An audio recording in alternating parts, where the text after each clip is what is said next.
ومن أحسن قولا ممن دعا إلى الله وعمل صالحا وقال إنني من المسلمين।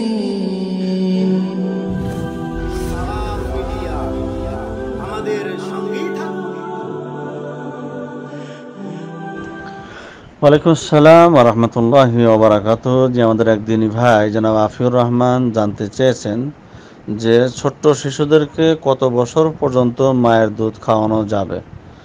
আলহামদুলিল্লাহ ওয়াহদা ওয়া সালাতু ওয়া সালামু আলা রাসূলিল্লাহ আম্মা বাদ। জি সম্মানিত ভাই, ছোট বাচ্চাদেরকে মায়ের দুধ কতদিন পর্যন্ত খাবে তা স্পষ্ট কোরআন মাজিদে তা উল্লেখ করা হয়েছে। তা হলো 2 বছর। শেষ সময় হলো 2 বছর পর্যন্ত একটি বাচ্চা তার মায়ের দুধ পান করতে পারে। তবে 2 বছরের আগ থেকেও যদি প্রয়োজন সাপেক্ষে দুধ ছাড়াতে চায় কোনো সমস্যা নাই, তবে বাচ্চার হক হলো 2 বছর পর্যন্ত। তাই যখন কোনো বাচ্চার বয়স পূর্ণ 2 বছর হয়ে যাবে তারপর তার মা তার বাচ্চাকে দুধ পান করাবে না।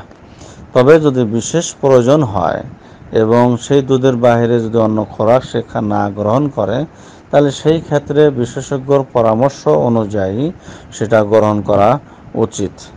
তবে এমনি সাধারণভাবে 2 বছর পর বাচ্চাকে আর দুধ পান করাবে না। এর সময়সীমা হলো 2 বছর পর্যন্ত। তাই মায়ের উচিত এবং কর্তব্য হলো এই যে 2 বছরের আগ মুহূর্ত থেকেই দুধ ছড়ানোর চেষ্টা করা।